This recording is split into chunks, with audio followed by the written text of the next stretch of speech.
I want to welcome you to our session. Today it's called Hearing Sonny's Blues, responding to imaginative opportunities within the purview of church tradition. And I just want to give a brief outline of what we'll do and mention who's speaking today.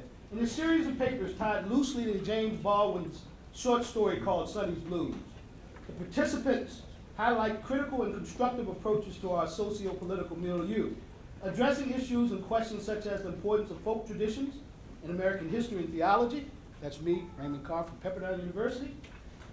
The myth of white supremacy, Richard Hughes, who's a distinguished visiting scholar here at Lipscomb. Women's improvisational responses to the cross and the lynching tree, Dr. Angela Sims from St. Paul University. And the future of theology in churches of Christ and beyond. And we'll have Stanley Talbert, student, one of Dr. James Cone's students at Union Theological Seminary.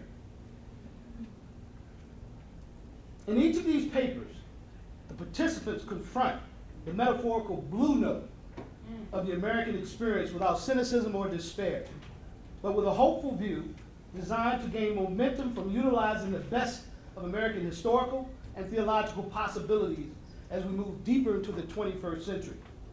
And let me say a word about the respondent. Dr. James Howell Cone.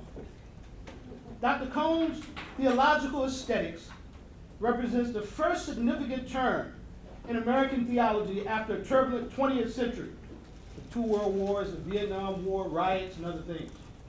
Representing not a bolt from the blue, as Barth is often described, or Barth is described as an eruption from above, IRRUPT, that type of eruption. Cone, however, like a volcano in the Pacific, represents an eruption from below. Anyone doing theology in the 21st century has to go through Cone.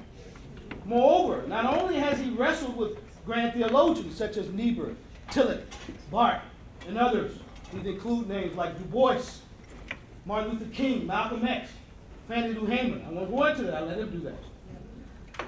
But scholars such as Kloster Blazer, a German theologian, identified Cone's black theology, for instance, as arguably the first time in American theology that Karl Barth was really accepted and incorporated.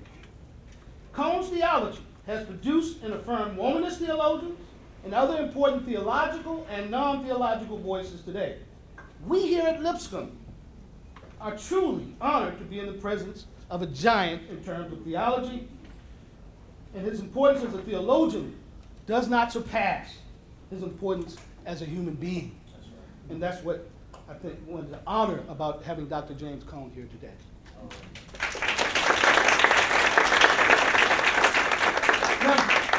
Now to begin in only a blue note style, we're going to have my wife come and sing a song for us, and then we'll get started with my first paper.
And just so you don't, and so that you don't make art mutually exclusive from theology, she's also a professor at Pepperdine and American Literature and Film. All right, so I'm going to begin with my paper. When whiteness redeems itself, hearing the spirituals and the blues in a tone-deaf, exceptional nation. The blue note of the black experience is not rooted in the American dream. The blue note is a hopeful response to the American nightmare. And in the theology of Dr. James Cone, we hear echoes resonating from the blue note. Here, of course, I'm not speaking merely of a change of tone, a quarter note, or a flat fifth, for that would be too abstract, but rather of the concrete experience of a people in America. This experience resonates in Dr. Cone's first book, Black Theology and Black Power, where Cone, in the words of Cornel West, quote, seeks to clarify his existence, unquote. It echoes in the second text called Black Theology of Liberation, where he seeks a constructive theological ground in working with Barth, Tillich, and many others. But where I would briefly like to wrestle with Cone today is not at the point of his opposition to American whiteness, which if he is read improperly, he is reduced to that problematic. To the contrary, I want to attend to the moment in his theological development spurred on by his confrontation with the prodding of one Gaylord Wilmore and Charles H. Long, who pressed him toward a developmental shift in his theology, which he was already on to. This shift, according to Cone, is born of the surprise of being attacked by black scholars. It is a turn which I believe locates him in the more profound, profoundly wrestling with black folk traditions. And this turn in his thought provides what I believe to be the most important aspect of his thought for our use in the 21st century. Cone's contribution. From this vantage, we will see that Dr. Cone's theological polemics, which are aimed at American racism, are still necessary ingredients to any future development of theology in America. So this brief paper, I address his critique, his constructive turn to black faith emerging out of black folk traditions, and his witness to life-saving cultural traditions which can nurture all of us in a so-called white world. To do this, I will use the contributions of another reformer, the centenary of whose birth we celebrate in the same month as the year that Martin Luther tacked the 95 Theses, October. I will utilize insights from Thelonious Monk, whose jazz aesthetic will help me to function in a way where I would think about the relationship between Barth and Cone in a way that's parabolically suggestive. Monk has been described as one who is known for, quote, hearing the music around the music. Or in other words, taking advantage of the space, all the unused space around jazz. Another way they say it is that he played his music between the cracks. So I like to play between the theological cracks of Dr. Cone and Charles Long. Thus, using Monk, I would like to attend to the theological space between Long's critique as a history of religion scholar and Cone's constructive development as a theologian, bringing them together while considering America as being what Long termed a hermeneutical situation, not just a method. We're in a hermeneutical situation. In Monk's musical aesthetic, this would be called a harmonic cluster. First, we should note that as Cone writes in his book, The Spirituals and the Blues, quote, the blues are a lived experience, an encounter with the contradictions of American society, but a refusal to be conquered by it, unquote. Hence, in critical times for Cone, there is already a demystification of both religion and the power of the oppressor resident in his theology. In terms of religion, Cone argues that the religion of the slave was different from the religion of the masters. Moreover, they lived by a different ethical style of life, which allows them to, quote, carve out a new style of earthly freedom, unquote. And it is here, in this earthly style of freedom, that Cone and Long can be brought together even more closely to address the issue of power, namely the power of the oppressor, and the power resident in our discourses. Charles Long. As some of you know, Charles Long's concern about black theology and other forms of theology, which he called theologies opaque, unquote, emerges from his argument that theologies are about power, I'm quoting Long here, the power of God, but equally about the power of specific forms of discourses about power. These discourses are about the hegemony of power, the distribution and the economy of this power in heaven and on earth. unquote. And although black theology tends to function as a, quote, passive in the situation of historical oppression, this is Long, unquote, for Long, even, quote, passive power is still power. Long goes on to say that these theologies should, quote, not move forward to possess the theological battlefield wrested from their foes. It is at this point that theologies opaque, including black theology, must become deconstructive theologies. That is to say, theologies that undertake the destruction of theology itself as a powerful mode of discourse, unquote. Thus, what I'm using Long to address is the question of how one enters the conversation. And rather than simply pitting Long against Cone, pitting Long and Cone against each other, as some of my friends will want to do, I'm suggesting that Cone's theological polemics take seriously the criticism of theology as a mode of power and provides resources that will enable us to generate another kind of meaning for our temporal spatial existence of human beings here on this globe. What I'm also presupposing here is that I'm speaking to a community of scholars that has not taken seriously Cone's contributions, a community that, in other words, has not heard Sonny's blues. Therefore, our emphases on redemption in churches of Christ and evangelical churches at large remain captive to whiteness, or to what Willie Jennings called a white aesthetic regime, a residing in a form of, or a kind of doctrinal preoccupation which gives way to a type of civil religion. In other words, whiteness in America functions as a type of natural theology. It stands as a normative way of being, leading to doctrinal and moral preoccupations. Dieter Shelley points out that natural theology, quote, conscripts the revelation of God in Jesus Christ to help achieve moral commitment to the nation and to the state, and it uses it to provide a sacral guarantee for individual institutions, unquote. And these institutions of the modern industrial production not only usurp the revelation of God, there will be a Bardian movement, but it also tends to usurp or take captive human life, imagination, and creativity. Another way to say this is that theology in America is in essence an attempt at whiteness trying to redeem itself. Whiteness defined as a privileged sense of being in the world, a privileged self-understanding. Because it has not taken seriously Sonny's blues, black people's experience, especially as resident in theology of someone like Cone, it continually manufactures false hopes to save itself.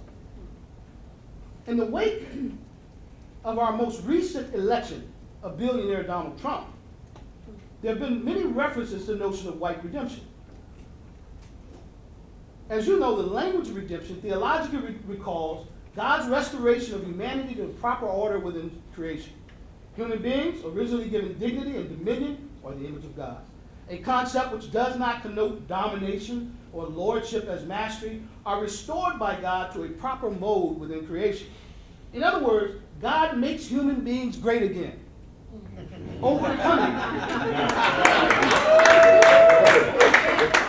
Overcoming their alienation and restoring their place in creation so as to live in harmony with others and with the environment.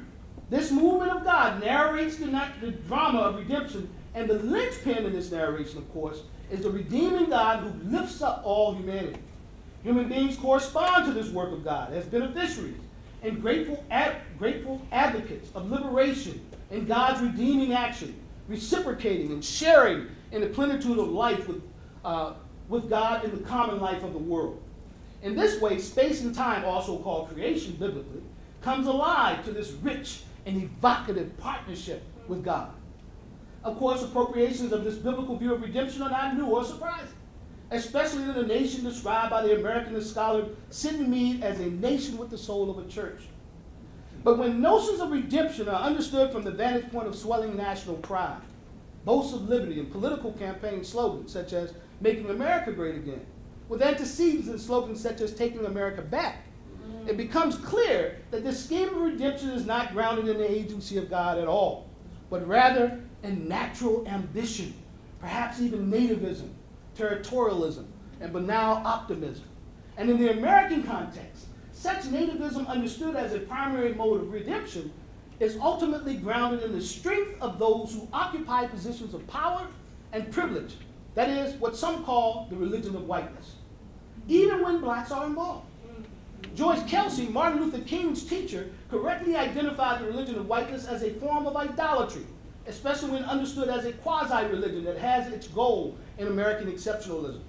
Indeed, such notions of redemption are dogged by myopia and parochialism because they substitute some human factor interpreted as ultimate for trust and faith in God, natural theology. The Rust Belt, for instance, models this type of agency. Citizens in the Rust Belt who endured years of marginalization, economic insecurity, and social nihilism rose up together to place their imprint on the recent election. In fact, it is argued that they used their privilege and voting power to address inequities by voting for a change. From this vantage point, it is a changed election, it is said. Certainly in the light of such realities, applying the term racism to someone who has endured such difficulties is a misapplication of the term, perhaps even reverse discrimination. However, such arguments miss the depth not only of how racism functions in America, but of how issues of race are negotiated and defined. These arguments overlook how race transmogrifies into class and power, functioning along with other ways of understanding oneself in America. Hence, racism thus applied to a group of people such as those living in the Rust Belt is not necessarily an indictment of a person's personal proclivities or narrow prejudices. Racism describes a historical, structural, and systemic way that power resides with such groups and how it arrays itself regionally in relation to the rest of America. Racism describes a kind of ethos that accompanies the brand of ethno-nationalism espoused by the Rust Belt. Indeed, economic insecurity and marginalization did not start in America with the Rust Belt. In fact, other disenfranchised communities have endured marginalization in America for decades, literally centuries. People in the Rust Belt, however, had one obvious difference. These voters could freely align themselves with a party and a candidate who articulates economic and rational positions that give the religion of whiteness the momentum it needs to win elections. In other words, their humiliation and hopelessness can conceivably be addressed by a candidate who represents the interests which are actively hostile to the other disenfranchised communities. Thus, their own race functions as a fundamental point of reference for their decisions and actions.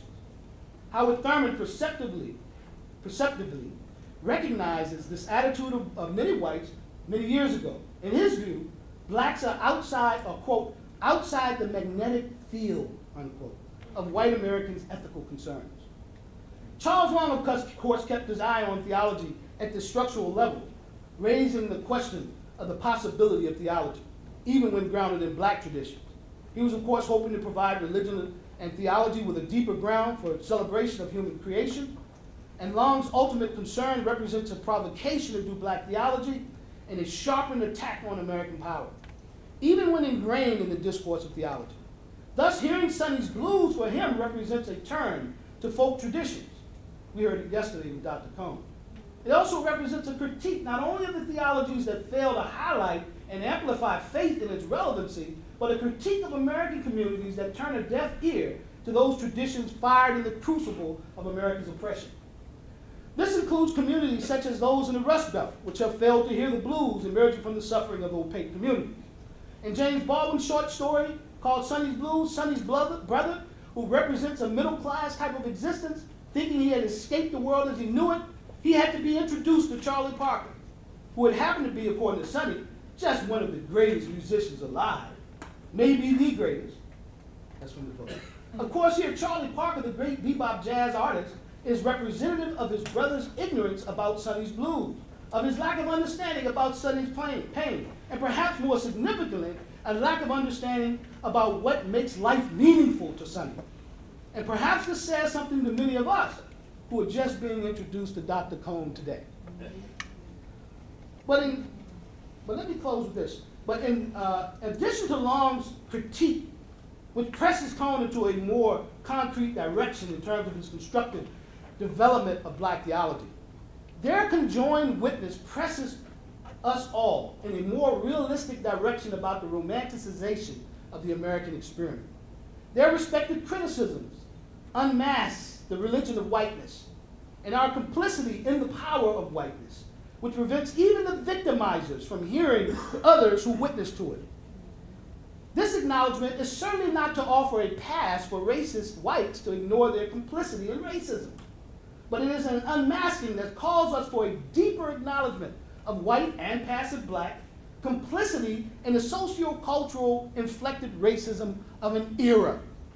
Here I'm following the line of thought of Edward Schweitzer, who argues that when you look at racism evils, it can enslave a person, even an entire nation. In fact, it can enslave a whole era. I want to say with Cone, that not merely are the blues, I'm going to quote Cone here, the blues are that mood which owes its origins to the powerlessness in the face of trouble, unquote.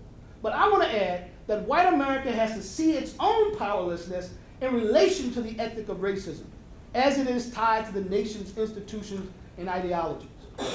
In other words, the so-called powerlessness of the blues is not merely an unmasking of the nation's power over against black powerlessness. It is an unmasking of white powerlessness too, revealing the rank hypocrisy in white claims to power. One could ask how we have come to give power to such powerlessness. I'm thinking about the institutions that we all serve here. At any rate, I believe that this is the first step in piercing the heart of the claim that white redemption makes about American exceptionalism.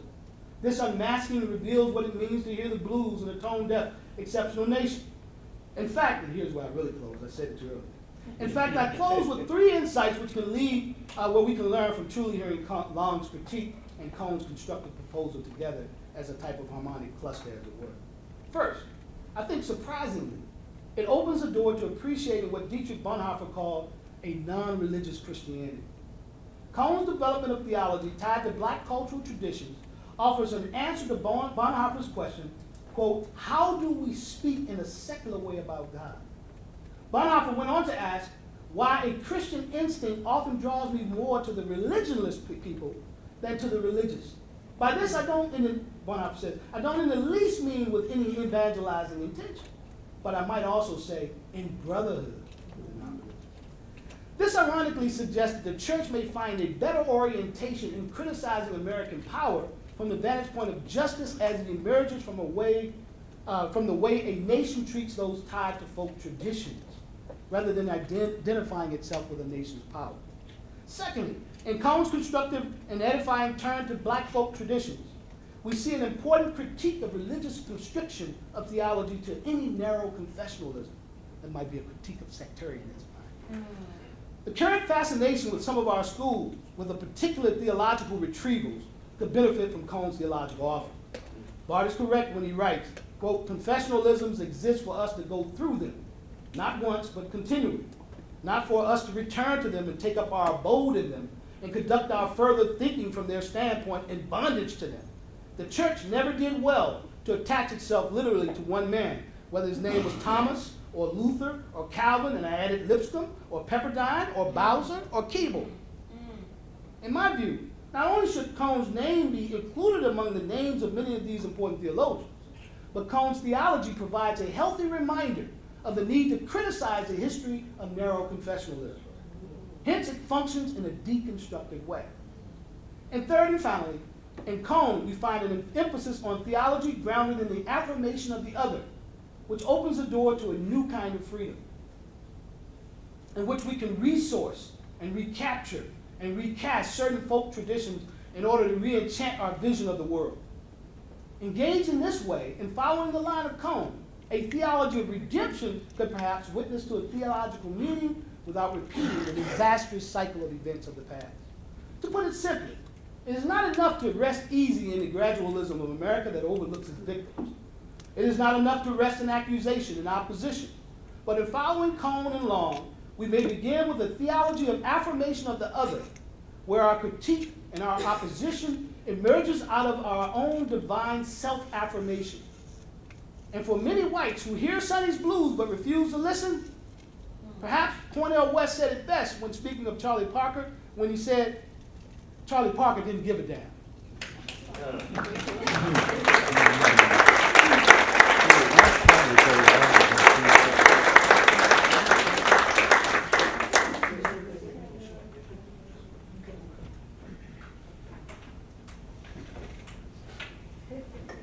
In 2012, thanks to Raymond Carr, I participated in a panel to review James Cone's path-breaking book, The Cross of the Lynching Tree, at the National Meeting of the American Academy of Religion that convened that year in Chicago.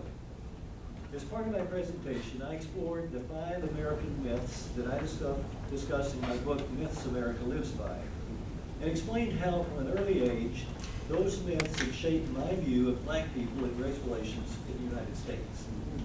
As used here, a myth is not a fable. Rather, a myth is a story commonly shared throughout a culture that provides for that culture both meaning and direction. And the myths I explored in that 2012 presentation are these.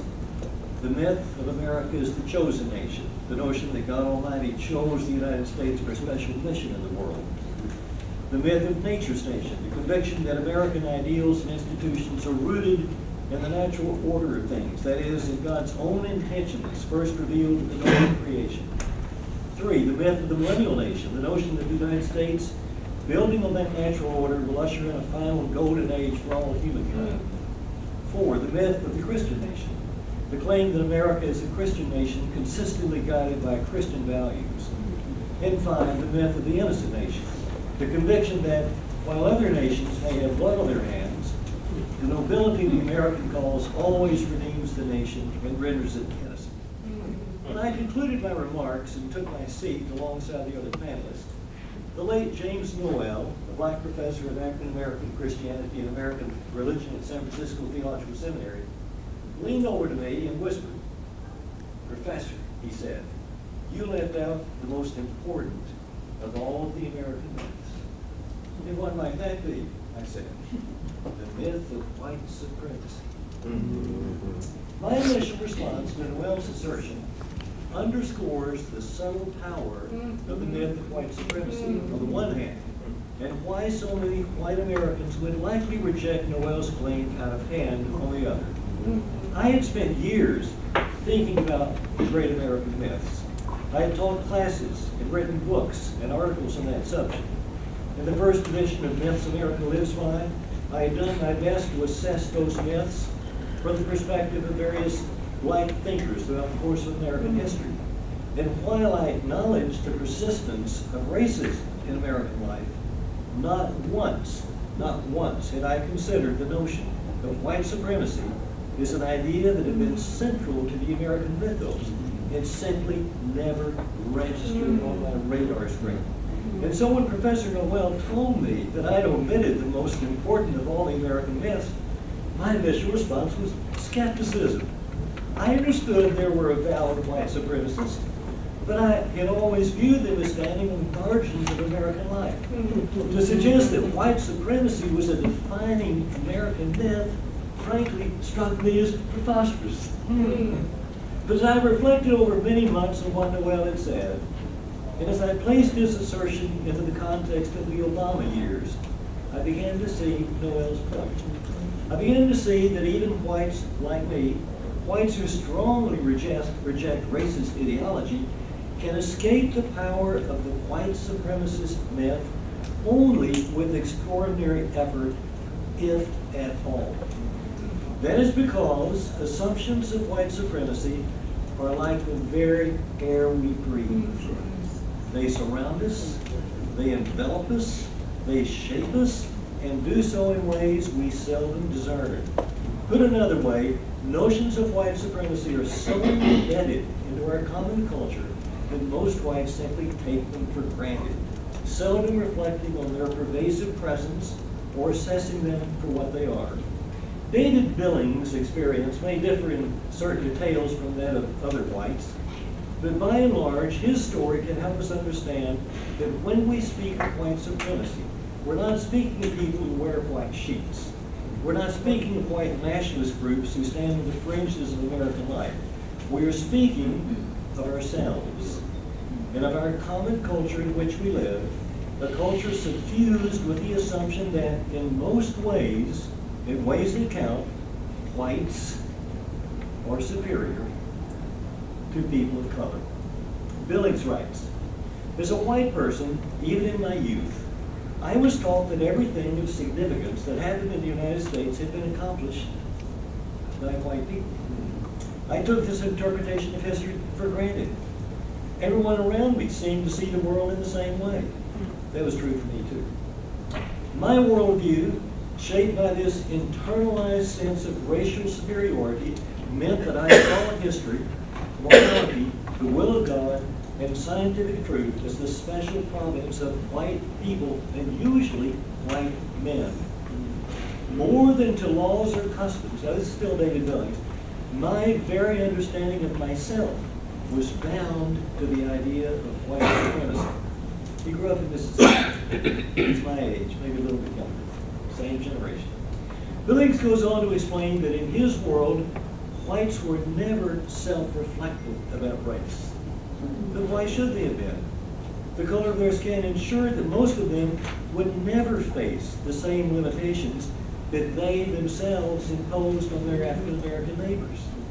And if it did fall their lot to face such constrictions, it would not be for the same reasons. There was simply no incentive for them, therefore, to reflect on what it meant to be white, or on the myth of white supremacy, which they simply took for granted. Blacks, on the other hand, typically discern that myth with keen insight. They have been forced to discern it, to reflect upon it, to understand it, for that myth alone could provide to their minds the rationale for slavery, for Jim Crow segregation, beatings, lynchings, castrations, denial of equal opportunity in a nation that claims that all men are created equal. Richard Wright captured these realities when he told of a black poet, Aubrey Whitman, who, quote, spoke a tongue that denied him, belonged to a culture that rejected him, walked upon a soil that mocked him, and lived and labored among men who hated him. Indeed, the meaning of black life in America, Wright went on, is deeply and profoundly bound up with, quote, race hate, rejection, ignorance, segregation, discrimination, slavery, murder, fiery crosses, and fear. Let's dig a little more deeply. But why do so many whites completely fail to grasp these truths?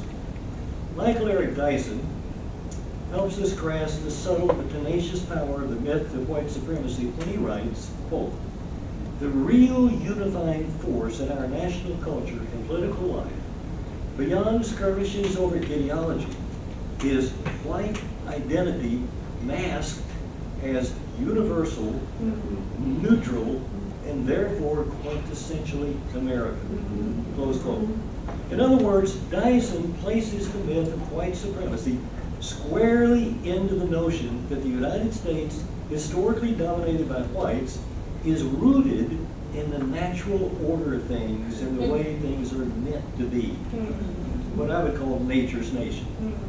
The notion that white identity is typically accepted in American life as universal, neutral, and therefore quintessentially American helps us understand how Thomas Jefferson, the author of the Declaration of Independence that affirmed that all men are created equal, could also, in his notes of the state of Virginia, argue that blacks were vastly inferior to whites in virtually every category, physically, mentally, and emotionally. That same notion helps us grasp how Abraham Lincoln, a man the former slaves revered for his Emancipation Proclamation, could also affirm that, quote, I am not, nor ever have been, in favor of bringing about in any way the social and political equality of the white and black races. I am not, nor ever have been, in favor of making jurors or voters of Negroes, nor of qualifying them to hold office, nor to intermarry with white people.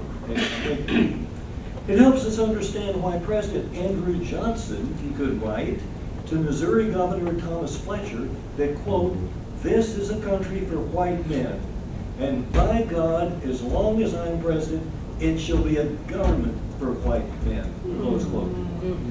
The notion that white identity is typically accepted in American life as, quote, universal, neutral, and therefore quintessentially American, also helps us grasp what James Cone meant when he recalled his childhood and adolescent years in Bearden, Arkansas. Quote, the white folks of Bearden did not think of themselves as being cruel or unjust to black people. Of course they didn't. Instead, they regarded the social and political arrangements that they maintained as an expression of the natural order of creation. And now we begin to grasp why so many Americans sought to portray President Barack Obama as other, as foreign, as alien, as Muslim, as one who hates his own country.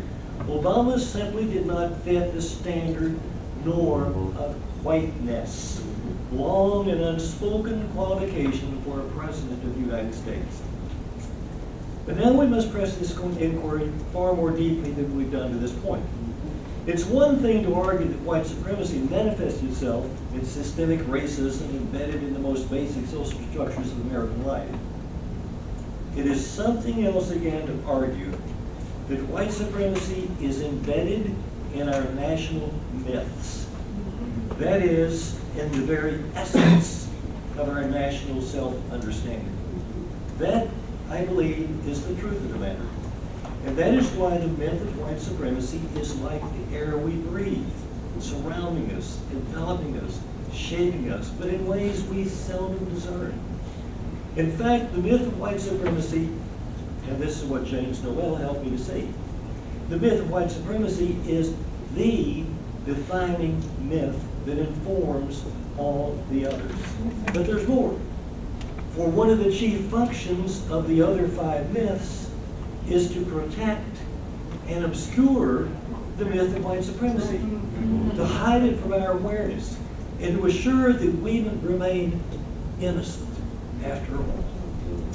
For virtually all Americans, the nation draws its primary meaning from what I like to call the American Creed, the affirmation in the Declaration of Independence of what that document calls self-evident truths, that all men are created equal, endowed by their Creator with certain inalienable rights, life, liberty, and the pursuit of happiness. That notion works well when most Americans believe that the American Creed and the great American myths work in harmony, reinforcing and supporting each other. But when large numbers of Americans believe that the myths are skewed in favor of one segment of the population against another, or when they believe that the myths stand at odds with the American Creed and undermine its promise, precisely at that point, the meaning of the nation is compromised at best and undermined at worst. And that is precisely what happens when the myth of white supremacy informs and sustains all the other great American myths. Those who never discern the extent to which white supremacy informs and sustains those other myths can easily imagine that the great American myths work in tandem with the American Creed. But those who discern the role of white supremacy and understand the role it plays in shaping the contours of the American myths understand how those myths rob the American Creed of its meaning and its power and its promise. And discernment is the key. Great American myths are like the myth of white supremacy. They too surround us, envelop us, shape us, but in ways we seldom discern. No one sets us down and teaches us those myths. Rather, they belong to the ethos of our culture. And most of us, people like me at least, have accepted those myths with no critical reflection on their meaning or function at all. Because most white Americans embrace those myths uncritically, most also fail to discern the extent to which white supremacy defines and shapes them, and in turn defines and shapes the nation. The extent to which white supremacy defined the myth of the chosen nation from an early date, for example, is easy enough to demonstrate. The America chosen by God to illumine the world with the great truths of democracy and self-government was from the beginning a white America that excluded people of color. It's common knowledge that when the founders argued that all men are created equal, they clearly understood all men to mean all white men of property. Right. And how could blacks believe that God chose the United States to illumine the world with the truths of democracy and self-government when they were locked out of the very democracy with which the nation hoped to illumine the rest of the world? When, for example, they were denied the vote until the 15th Amendment was ratified in 1870, or when, following ratification of the 15th Amendment, state and local governments routinely defied the Fifth Amendment through literacy tests and poll taxes, measures not struck down until the passage of the Voting Rights Act of 1965, or when a majority of states still today practice voter suppression through voter identification requirements, gerrymandering the congressional districts, and reducing the hours when voting places are open. It goes on and on. The only way white America could justify the claim that God had chosen a nation built on racial discrimination to enlighten the rest of the world was to build into its identity as a chosen nation the assumption that whites were, in fact, superior to blacks in every conceivable way. And that God had therefore chosen the whites, not the blacks, for this special mission. The myth of white supremacy likewise undergirded the notion that the United States was nature's nation, a nation whose ideals and institutions are rooted in God's own intentions first revealed at the dawn of creation. Thomas Jefferson succinctly stated the myth of nature's nation in the Declaration of Independence when he wrote that life, liberty, the pursuit of happiness were, quote, self-evident, rooted in nature, embedded in the natural order of things. But Jefferson himself predicated the myth of nature's nation squarely on the myth of white supremacy. When he wrote in his notes in the state of Virginia, that I'm quoting now from Jefferson, the blacks, whether originally a distinct race or made distinct by time and circumstance, are inferior to the whites in the endowments of both body and mind. Like the promise of life and the pursuit of happiness, Jefferson regarded the inferiority of black people as a self-evident truth, also grounded in nature. Quote, Jefferson, "It is not their condition then, but nature, which has produced the distinction." The myth of the millennial nation, the third myth, argued that through the power of its example, through the power of freedom and democracy in action, the United States would inspire men and women around the globe to throw off the yoke of tyranny until the entire world would enter a golden age, a millennium, if you will, of freedom and self-government. But since slavery and later Jim Crow segregation told the world, in effect, that America had lied when it presented itself as a nation defined by freedom and democracy, the nation had no choice but to whiten its millennial vision, leaving blacks out of the equation altogether. The only way the nation could cope with such a racial, radical contradiction that stood at the heart of its own self-image was to embrace, however subtly, however unconsciously, the notion of white supremacy as a defining component of the myth of the millennial nation.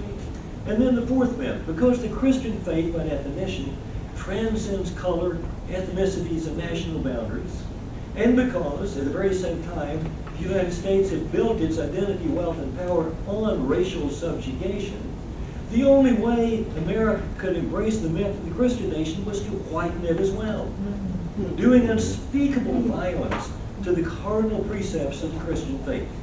And the only way the nation could protect itself from the implications of this devastating contradiction was to embrace, however subtly and however unconsciously, the notion of white supremacy as somehow compatible with the Christian religion. No one discerned that this trick the nation had played on itself and on the church more insightfully than Frederick Douglass, the former slave who during the days of American slavery became one of the most powerful voices for abolition. Here's what he said: "Between the Christianity of this land and the Christianity of Christ, I recognize the widest possible difference.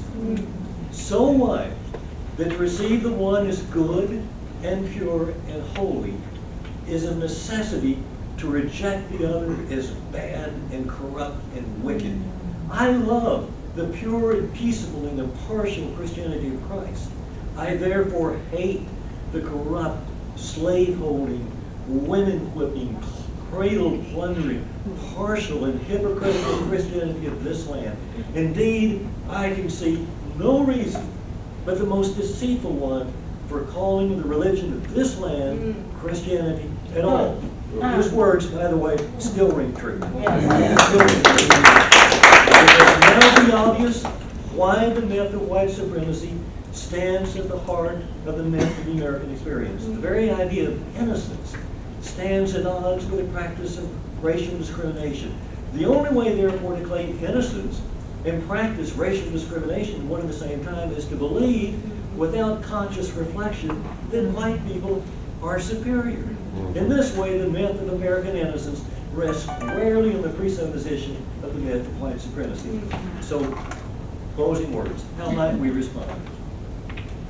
In his 1985 book, Why is the Negro, 1895 book, sound like Donald Trump here. You thought in his 1895 book, Why is the Negro Lynched? Frederick Douglass asked how the nation could solve its racial dilemma. The issues he addressed in 1895 are not all that different from some of the issues we face today. And the principles that guided his answers still ring true in the 21st century. How can this problem be solved, Douglas asked? I'll tell you how it can be solved. It cannot be solved by keeping the Negro poor, degraded, ignorant, and half-starved. It cannot be solved by keeping back the wages of the laborer by fraud. It cannot be done by ballot box stuffing or gerrymandering or closing the polls at 4 o'clock in the afternoon or by falsifying election returns or by confusing Negro voters by cunning devices. It cannot be done by repealing all federal laws enacted to secure honest elections. How then could it be done? Let the white people of the North and the South conquer their prejudices. Let the Northern press and the pulpit proclaim the gospel of truth and justice against the war now being made upon the Negro. Still rings true. Yes. Let the American people cultivate kindness and humanity. Let them give up the idea that they can be free while making the Negro a slave. Let them give up the idea that to degrade the colored man is to elevate the white man. In other words, let the nation try justice and the problem is solved. Amen.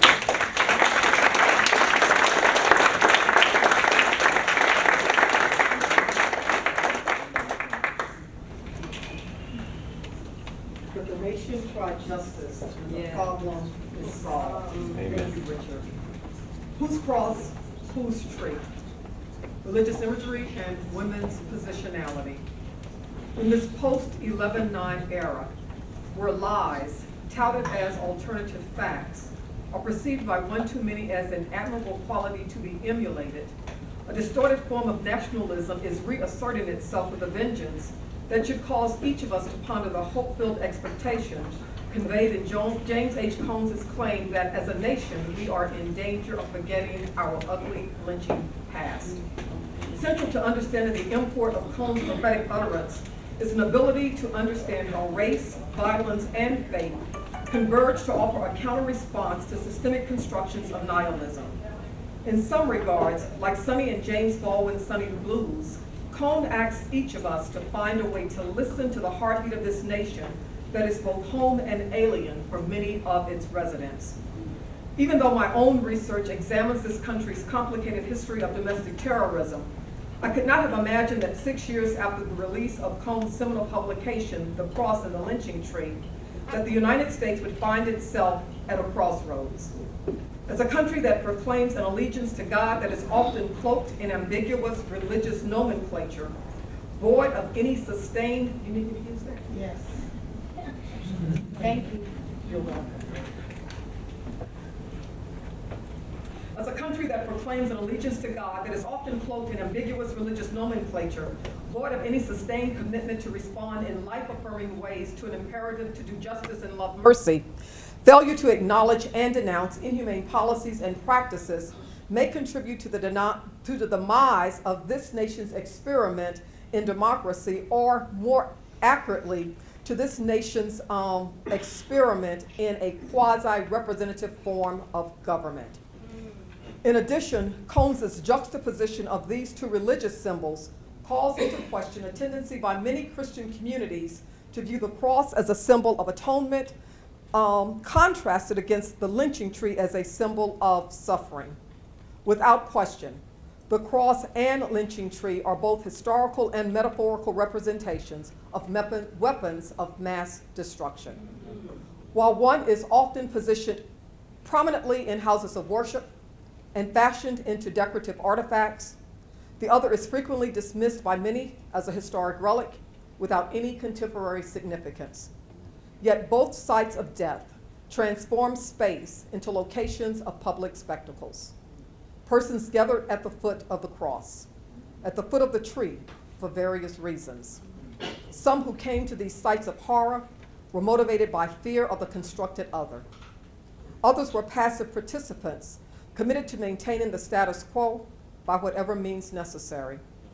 Some came out of curiosity, while others felt compelled to provide a ministry of presence, informed by a pain that defies description. Their presence at these sites of terror begs the question, whose cross, whose tree? This is not a rhetorical query.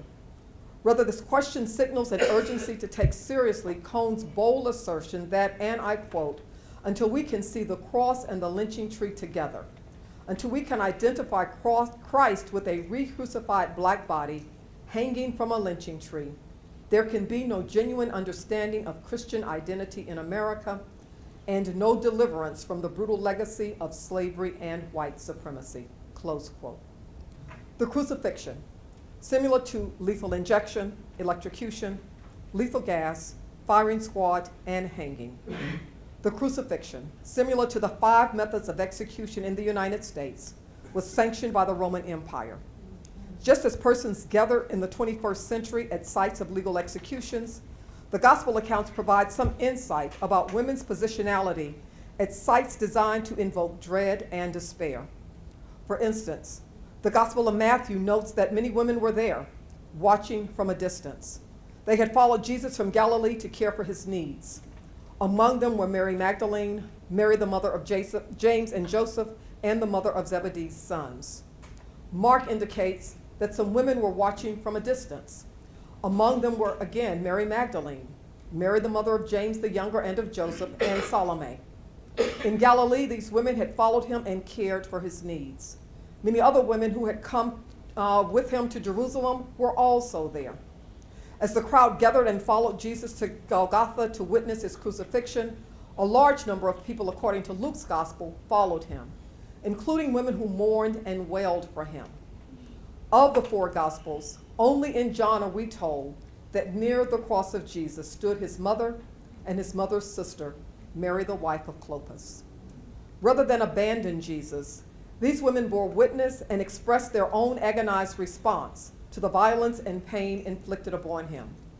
Their embodied expressions of grief, sorrow, hurt, and loss emerged from the depth of their souls, demonstrates the manner in which their positionality was contingent upon their ability to give voice to their physical reality while simultaneously attending to the matters of their heart and soul.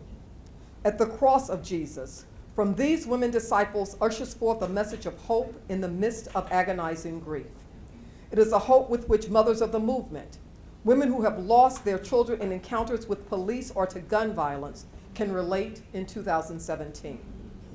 As a slow, deliberate engagement with Cone's work makes clear, blue strands are infused throughout Cone's analysis of Christianity's most controversial symbols. Cone's ability to name accurately the reality of domestic terror and religious complicity that courses through the DNA of the United States of America is captured vividly in Claude McKay's poem, The Lynching, published in 1922. McKay provides this verbal imagery. His spirit is smoke ascended to high heaven. His father, by the cruelest way of pain, has bidden him to his bosom once again. The awful sin remains still unforgiven. All night, a bright and solitary star, perchance the one that ever guided him, yet gave him up at last to fate's wild whim. hung pitifully o'er the swinging char. Day dawned, and soon the mixed crowds came to view the ghastly body swaying in the sun. The women thronged to look, but never a one showed sorrow in her eyes of steely blue. And little lads, lynchers that were to be, danced round the dreadful thing in fiendish glee. McKay's poem illustrates just how difficult or uncomfortable it is to hear, to sit with, and to process lynching narratives. This poem draws our attention to white women's passive complicity and acceptance of lynching. McKay compels us to think about the interaction of mothers and their sons in cultivating a climate where violence is portrayed as entertainment. This poem and African American oral histories about lynching and a culture of lynching are further evidence, as Cone writes, and I quote, "The lynching tree is the most potent symbol of the trouble nobody knows that blacks have seen, but do not talk about, because the pain of remembering. Visions of black bodies dangling from southern trees, surrounded by jeering white mobs, is almost too excruciating to recall." End quote. Almost too excruciating to recall. At a time when black life, and life for anyone who does not self-identify or who can pass as a white, cisgender, heterosexual male, is increasingly at risk of being subjected to violence, I am forever grateful to women who shared their memories of lynching and a culture of lynching with me. A review of their narratives confirm and affirm we recover stories from our past in order to identify survival strategies that are crucial to our ability to understand how to navigate systems sustained on the interlocking cycle of race, gender, class, ability, and other fragmentary constructs. Creating space and time for these memories to come forth in such a way that what is uttered can be heard, where what cannot yet be articulated is held in suspension without question until it takes on a form of its own, can be compared to the blues. What comes forth is not necessarily new information. Rather, it is an individual movement that complements and builds upon existing movements in a manner that denotes the importance of the community as a collaborative composer of the blues that are never entirely personal. As Baldwin explains, Sonny's cathartic experience was nothing more and nothing less than, and I quote, "He and his boys up there keeping it new, at the risk of ruin, destruction, madness, and death, in order to find new ways to make us listen. For while the tale of how we suffer and how we are delighted and how we may triumph is never new, it always must be heard. There isn't any other tale to tell. It's the only light we've got in all this darkness." Close quote. When black women who came of age during a time when blacks could be lynched for any reason talk about this death-dealing era, they do so mindful that they have a story to tell. They have a blues narrative that is still incomplete.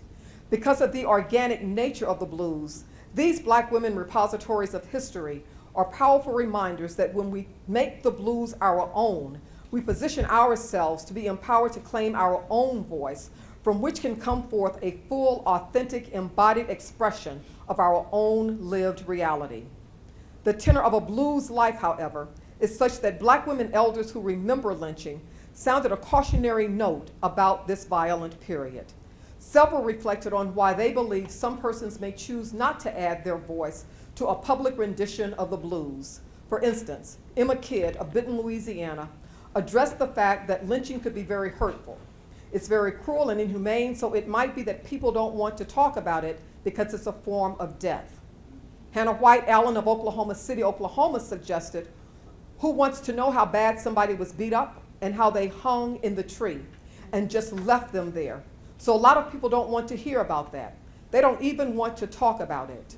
This can be attributed in part, as Odell Carr of Woodbridge, Virginia stated, to the fact that so many people lost their lives for no reason at all. They didn't have a chance. They lost their life because they hadn't done anything, just whites hating blacks. Given what we know about lynching as a metaphor to control human behavior, Addie Bolton of Winsboro, Louisiana, reminds us, and I quote, that people are afraid to talk about those things even in the 21st century because there are still consequences that could follow your words, close quote. After all, as Modesta Corbin of Gilbert, Louisiana pointed out, and again I quote, the culture of fear still exists. That's just the bottom line. And the reluctance to talk about anything that is racial, because in the Deep South, and probably in a lot of areas in your western states, those that border Canada like the Dakotas, you still have a lot of racial prejudice, and the conversation on race is not an easy conversation for most people. It's not easy for whites, it's not easy for blacks. We would rather ignore it and sweep it under the rug than talk about it, close quote. In spite of, or maybe because of this historical reality with lingering residual effects, these black women who remember lynching represent what I refer to in Lynch, the Power of Memory in a Culture of Terror as black prophetic practices. Each woman has a story to tell about life in the United States that disrupts a carefully crafted version of civilization. Even if unconsciously aware of an association of power and rhetoric, these women use language symbolically to describe how they understand themselves in relation to others. Their reflections convey an understanding of human dynamics that stand in tension with a basic Christian tenet that all people are created in God's image. These women's blues narratives about their capacity to look back and forgive without forgetting complements Cone's observation that, and I quote, if white Americans could look at the horror they inflicted on their own black population, slavery, segregation, lynching, then they might be able to understand what is coming at them from others, close quote. As cries to make America great again harken back to a time when, to quote Cone, blues singers lifted African Americans above their troubles by offering them an opportunity to experience love and loss as a liberating catharsis, it is equally important to remember that, and again I quote, it was Jesus' cross that sent people protesting in the streets, seeking to change the social structures of racial oppression, close quote. As we ponder the question, whose cross, whose tree? Religious imagery and women's positionality invite us to hear and listen closely to the blues that are ushering forth from women across the globe. While I concur with Cone that there is no one way in which the cross can be interpreted, biblical accounts and visual depictions of Jesus' crucifixion, when contrasted against narratives and photos of lynching, present us with an opportunity to consider how women's response to normative forms of violence is an improvisational move with the potential to give voice to injustice through a liberating blues-infused word of truth that just might set captives free.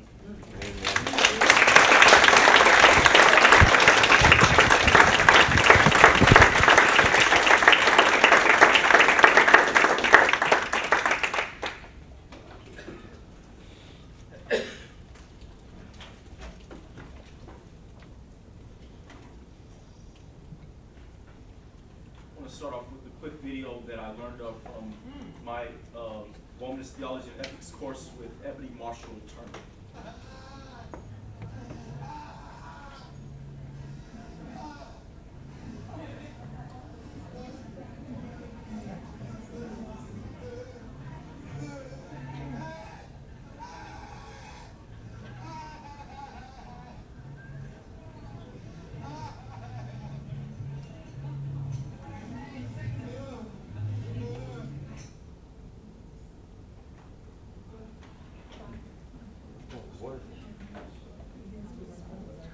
Lessons from Sonny's Pain, hearing the youth as embrace for the future.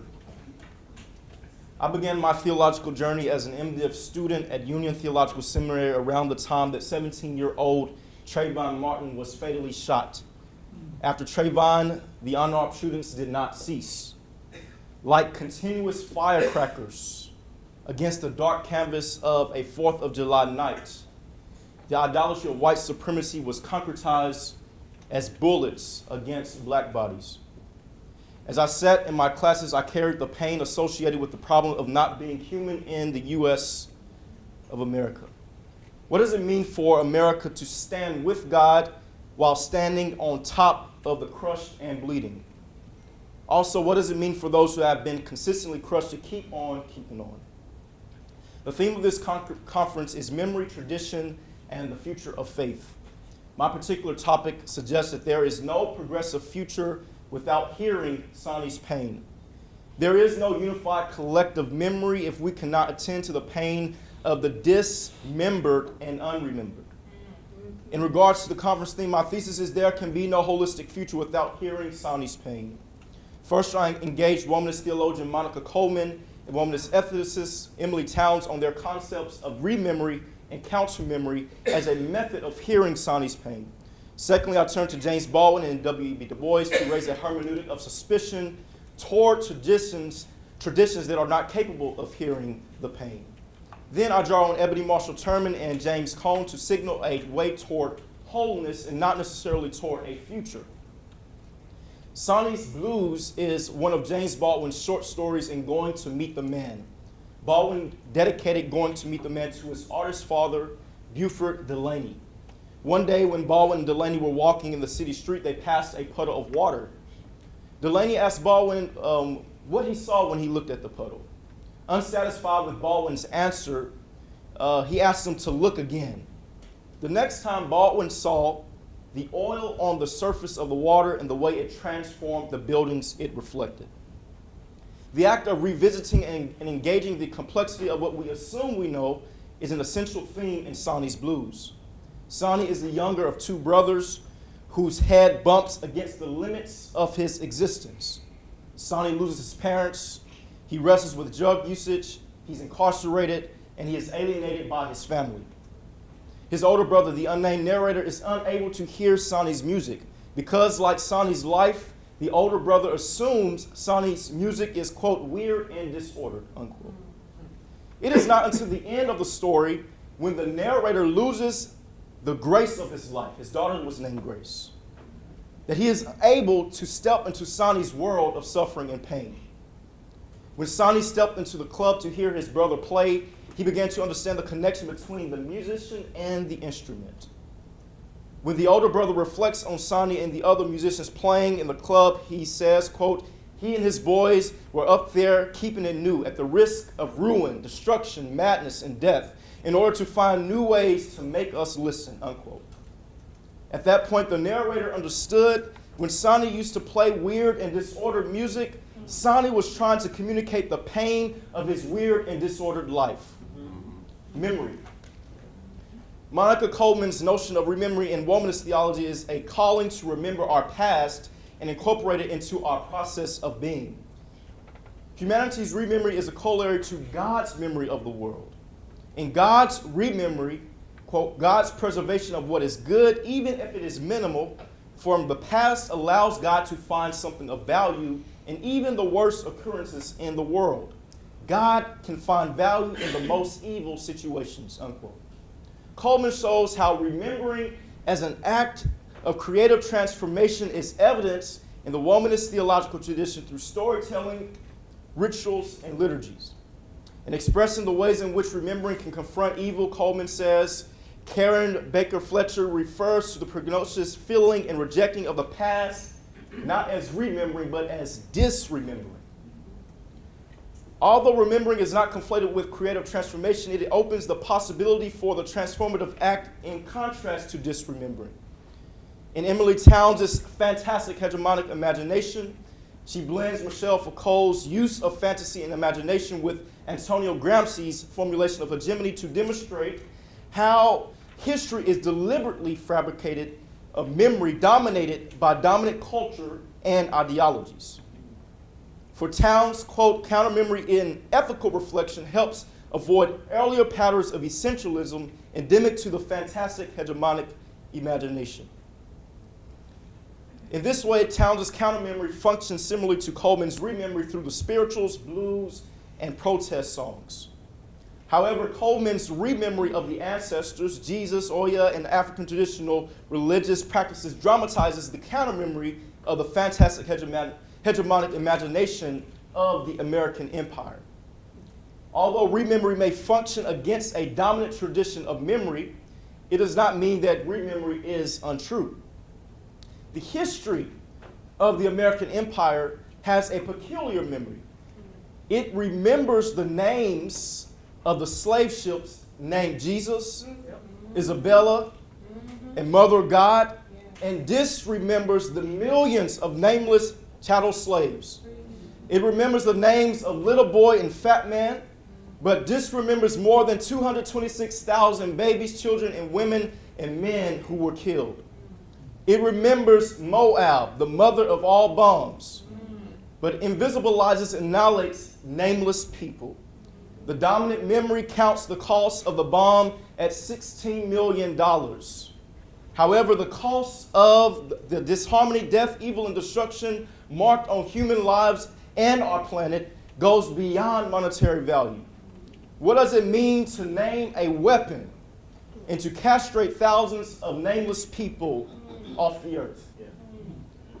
In a distasteful art exhibition of a black woman's body, an artist displayed a Venice Hottentot cake, consistent with the ways that white men exploited the body of Sarah Baartman for consumption. Visitors cut the Venus Hottentot cake and ate it. Like the fantastic hegemonic imagination, the symbol of the black woman's body was being dismembered in the form of eaten chocolate cake.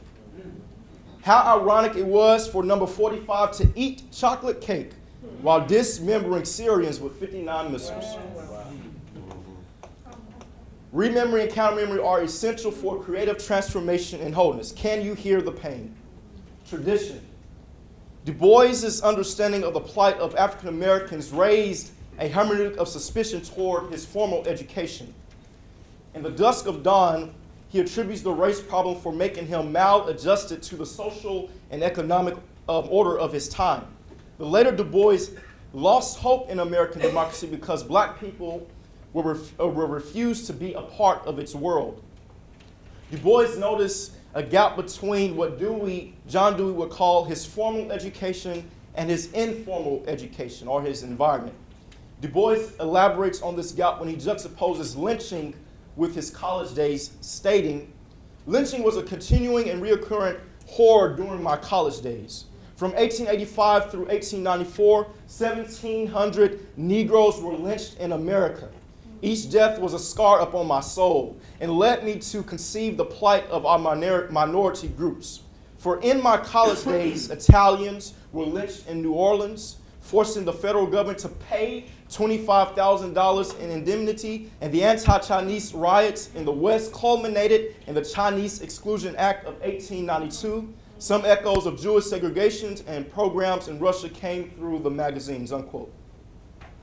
The contrast between his education and the catastrophe in his day tempered his optimism in education and democracy. Historian of religion Charles Long argues that Du Bois did not trust traditions and institutions that demeaned African persons in the creation of the Atlantic world. Du Bois provides a framework for examining how students of color navigate in academic structures while dealing with the trauma of white supremacy, manifested in their very educational institutions and through the shootings of unarmed teens. How do our religious institutions and theological scholarship engage the catastrophes that so many of us deal with? If Du Bois mistrusted institutions that dehumanize black and brown people, Baldwin also called those institutions into question. Baldwin thought it was a problem of self-criticism. Baldwin's analysis of the catastrophic situation in America is deeply rooted in the failure of America's private life. He says, if Americans were not so terrified of their private selves, they would never have needed to invent and could never have become so dependent what they still call the Negro problem. This problem, which they invented in order to safeguard their purity, has made them criminals and monsters. And it is destroying them. And this, not from anything blacks may or may not be doing, because of the role of a guilty and constricted white imagination has assigned to the blacks, unquote. Because America has not dealt with its inner life and its past, it cannot deal with its present or future. The assignment of the Negro problem is a mask, a prison that whites need to be liberated from. Du Bois and Baldwin help us to understand how these traditions can ignore Sonny's music by dehumanizing Sonny and isolating Sonny's education from his particular experience. Let me skip down. Future. James Cone's The Spiritual and the Blues is a useful construct for thinking about soteriological wholeness. Cone's soteriology does not rest on a future eschatology that dehumanizes black and brown people historically. Whereas a slave social situation told them that they were nobodies, James Cone says in The Spiritual and the Blues, the content of the black preacher's message stressed the essential worth of their person. Quote, you are created in God's image. You are not slaves. You are not niggers. You are God's children, unquote. This type of preaching was an affirmation of humanity to and for people who have been objectified as non-beings. The music of black religion also signified on its hope. Du Bois says it became the one true expression of a people's sorrow, despair, and hope. Cornel West echoes Du Bois when he says the musical tradition that has helped black folks stay sane, singing through the storm. It has helped sustain the black person's sense of self. This sense of self and determination stood over and against what society has prescribed them to be. Cone says, according to Thurman, the black spiritual is an expression of the slave's determination to be in a society that seeks to destroy their personhood. It is an affirmation of the dignity of the black slaves, the essential humanity of their spirits.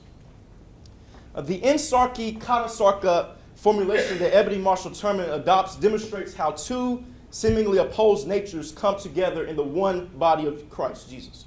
The Ensarki nature of Jesus privileges the promise of God that is made manifest in the body of Christ and yet is not subjected to the flesh.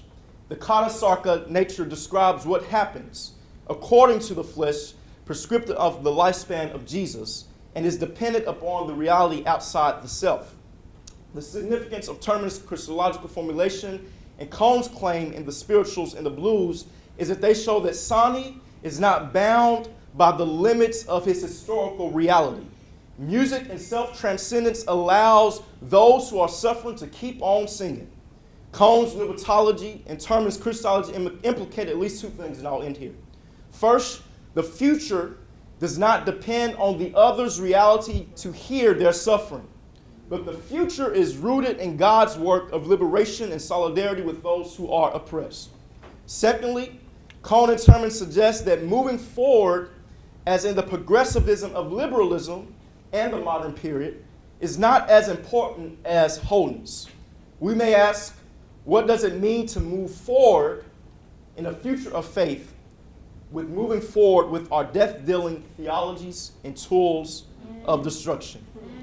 If there will be any future of wholeness, we must here analyze and act against the evil that causes Sani's pain.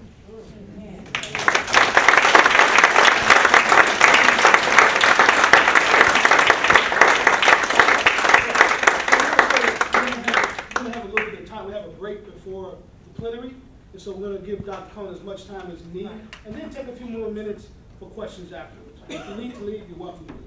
And the plenary starts at 4, so we have plenty of time. We're going to go to a quarter to.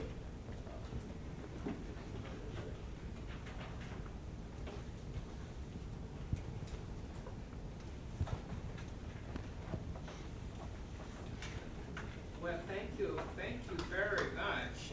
Thank you very much. I don't have much to say here because it's already been said by our presenters, really excellent presenters.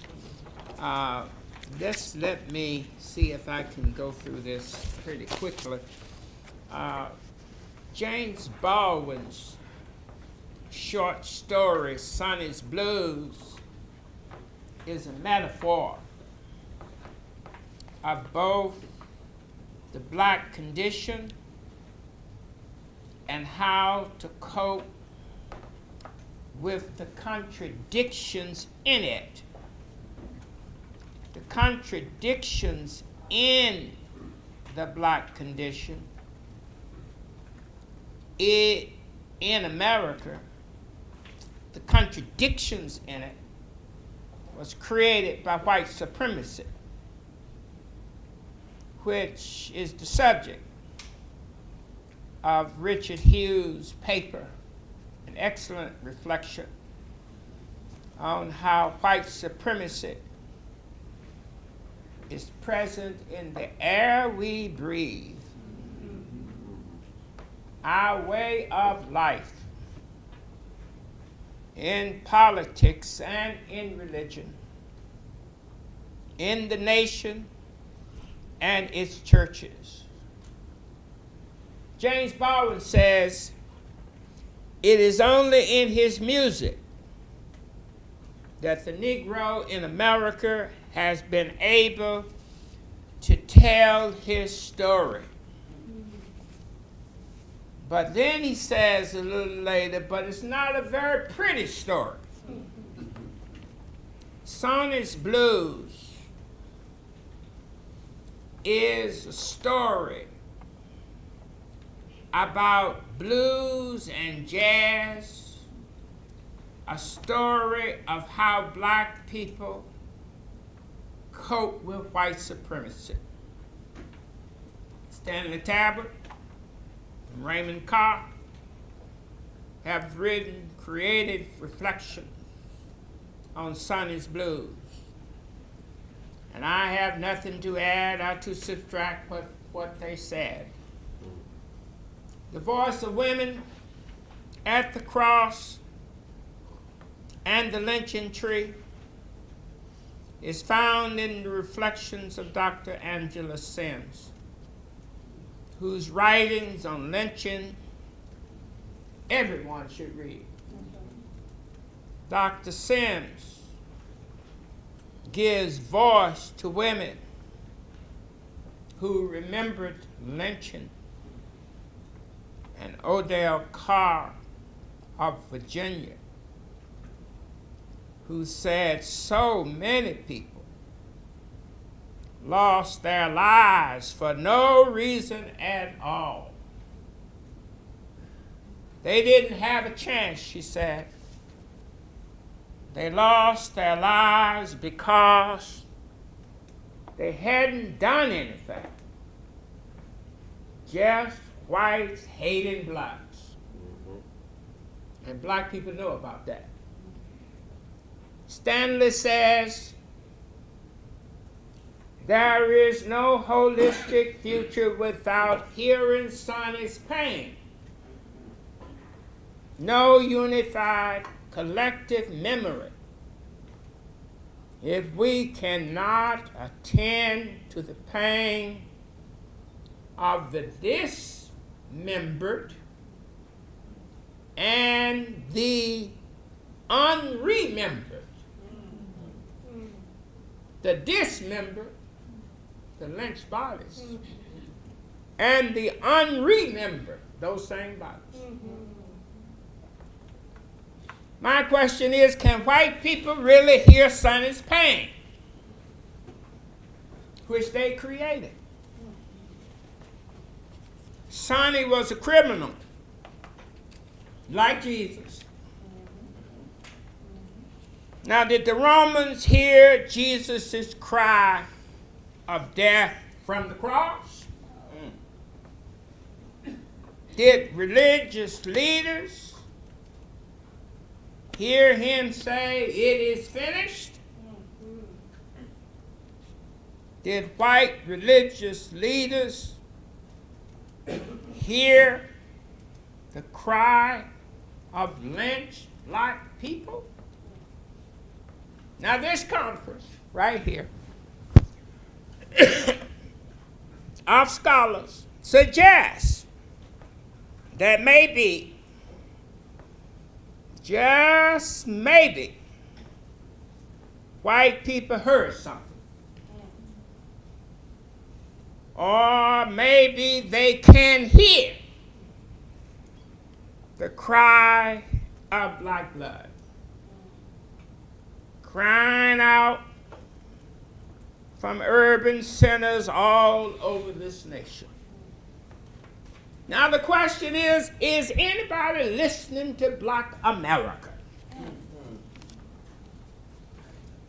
That's my question. Now, Raymond Carr,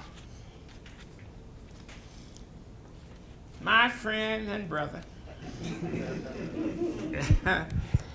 he says he's just wrong when he says that I, James Cone, in a black theology of liberation, seek a constructive theology grounded in the work, I'm quoting him, in the work of Bart, Tillich, and many others. I guess these many others are white theologians. But anyway, that's a minor point. He's still my buddy. What I want to say is, and this is not just true for my friend, but for most of my critics, is that they often miss the point that impelled me to write. I didn't write because of Karl Barth or Paul Tillich. I may have quoted them, but they didn't control anything I said. What Raymond Carr and Charles Long, another friend, miss in my writing is that I wasn't trying to make an academic point primarily about black religion. I was concerned to show that being black and Christian could be liberating. God calls us to be black because, as Baldwin said, blackness is a tremendous spiritual condition. It's one of the greatest challenges anyone can face. We don't have to apologize for blackness, but should embrace it unapologetically and unashamedly. Any critic or critique that do not and did not address black self-hate was beside the point to me. Malcolm was right. The worst crime the white man has committed has been to teach black people to hate themselves. I felt all criticisms of my work, therefore, were inconsequential details if they did not address black self-hate. I didn't write for rational reasons, based on library research about American blacks or even theology. I was writing out of my guts. That's right. In defense of the dignity of black people in a white supremacist world. I was on a mission to transform self-hating Negro Christians into black, loving, revolutionary disciples of the black Christ. I was singing a new theological song, a blues song. I was messing with theology the way B.B. King messed with music. I used Bart's theology the way B.B. used his guitar. And Ray Charles used the piano. I had my mojo working, Muddy Waters. As I danced the way I felt in my flesh and bones. I wasn't following Bart. He was an instrument which I left whenever he got in my way. I was following Ray Charles because he made me feel all right. So any critic who mattered would have to understand what set me on fire. Bart didn't set me on fire. What was happening to black people in the urban centers of Detroit, Chicago, Los Angeles, and Detroit, that's what set me on fire.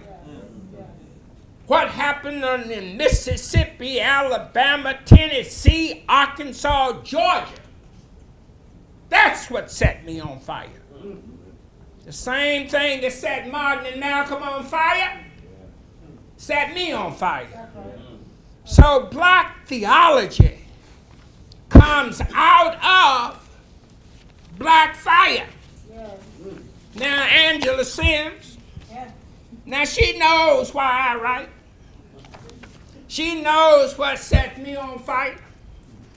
Fires burning in the cities, burning black bodies at the root of the lynching trees set me on fire.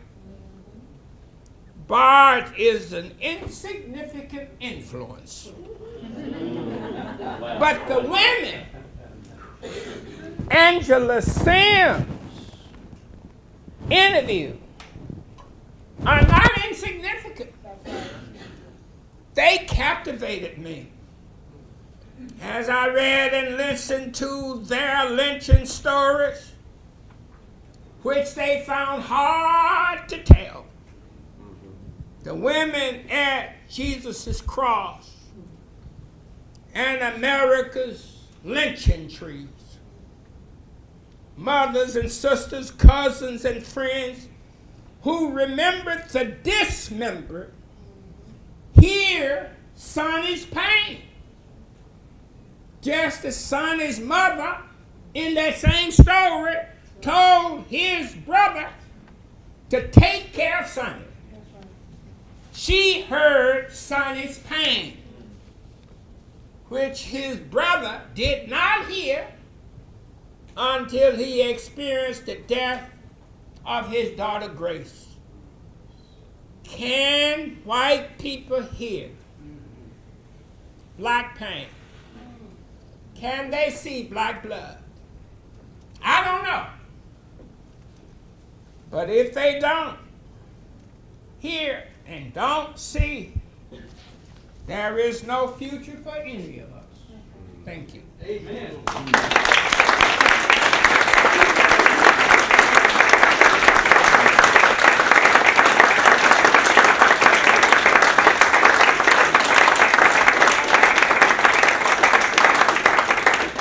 I'd like to take just a few questions.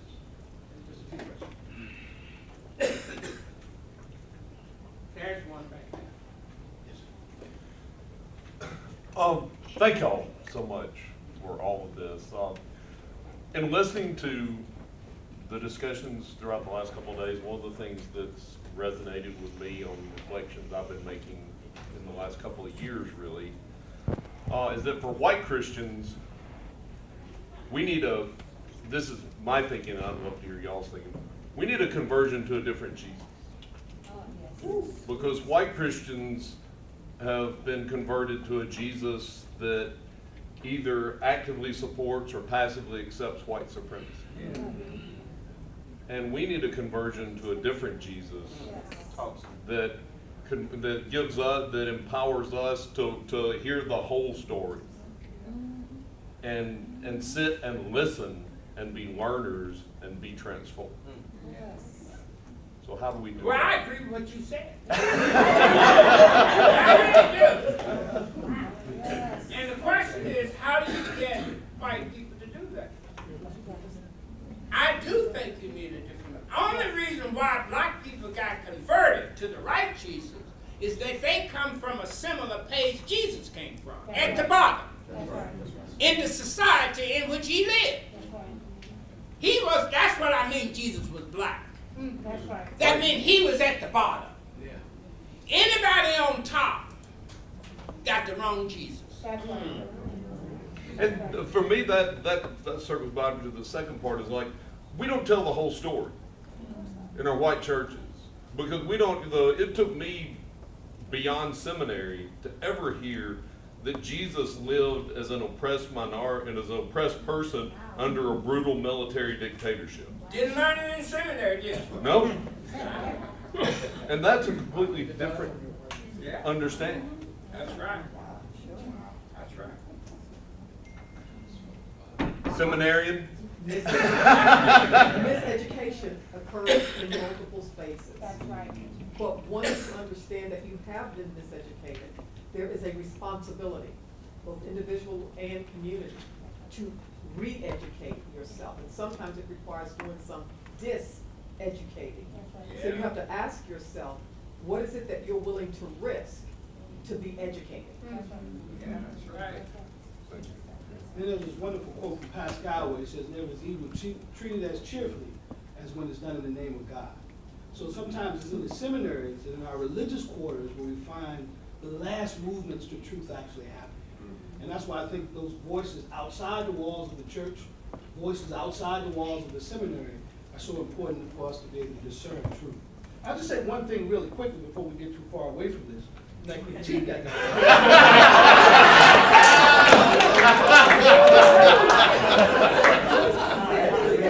I was expecting that. That's what I love about y'all, about Dr. Cone, is his ability as an interlocutor to be in deep conversation with those who might offer critiques. Now, I get in trouble just for being a friend of Charles Barkley. I just get thrown in there with it, but it's okay. I'm going to accept that critique. But let me just say one thing really quickly, is that BB loved his guitar. Yes. And that Charlie Parker loved his horn. All right? And so when you play your music on European instruments, you get to love the instrument too. Yeah, remember that. I wrote a dissertation on him. I couldn't write a dissertation on somebody I didn't love. Yes, ma'am.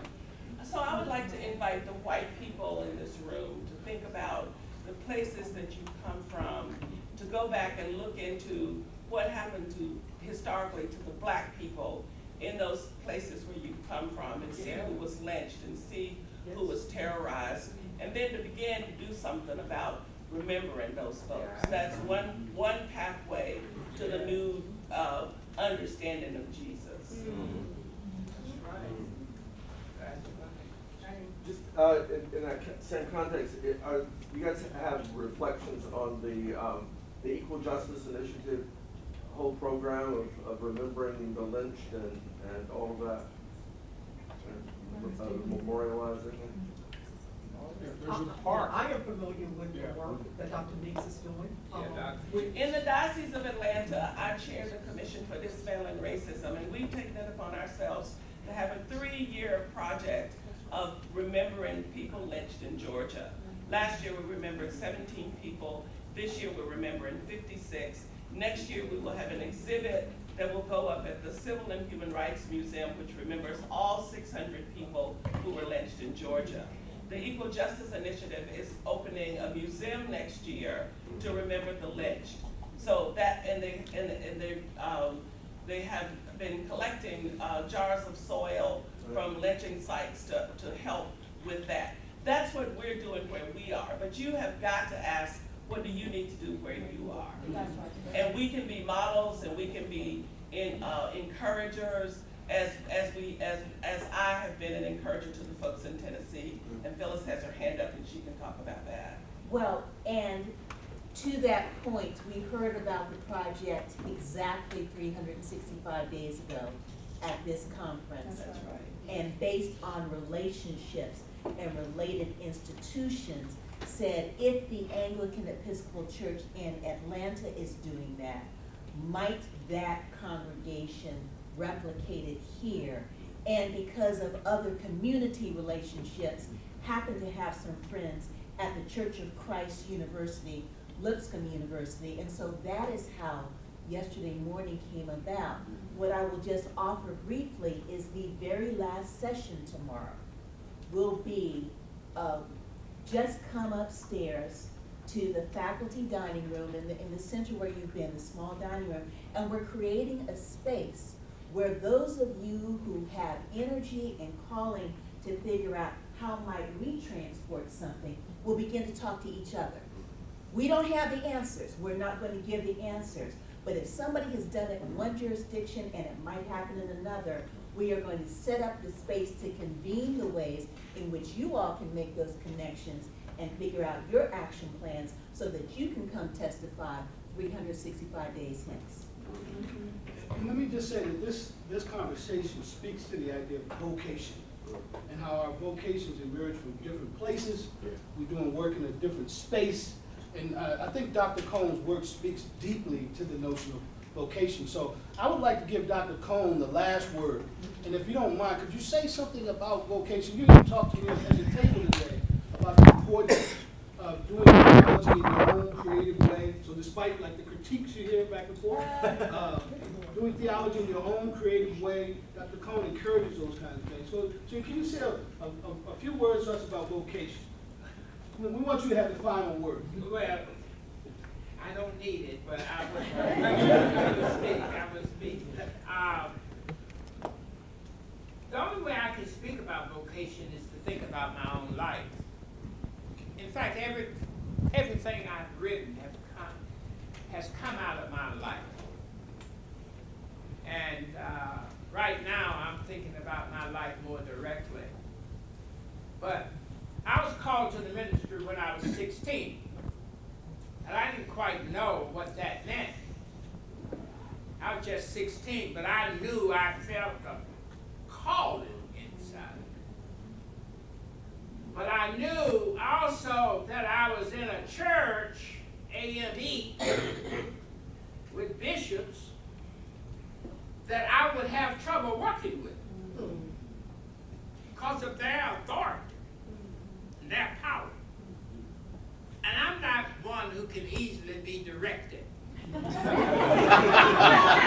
resist that. I from a very young kid, my mother and father will tell you that, I resisted that. So I went off to graduate school not thinking I was going to be a professor or a writer or anything like that. I didn't have that vision. But somehow I just felt something pushing inside me. And I have met a professor, a Canadian, a white guy named William Horton, and he turned me on to theology in Chicago. And I really dissertation. I got out. I went to Philander Smith College. I started teaching. Still didn't know. And then I went to Adrian. But in the process, while I was at Philander, Benjamin Mays,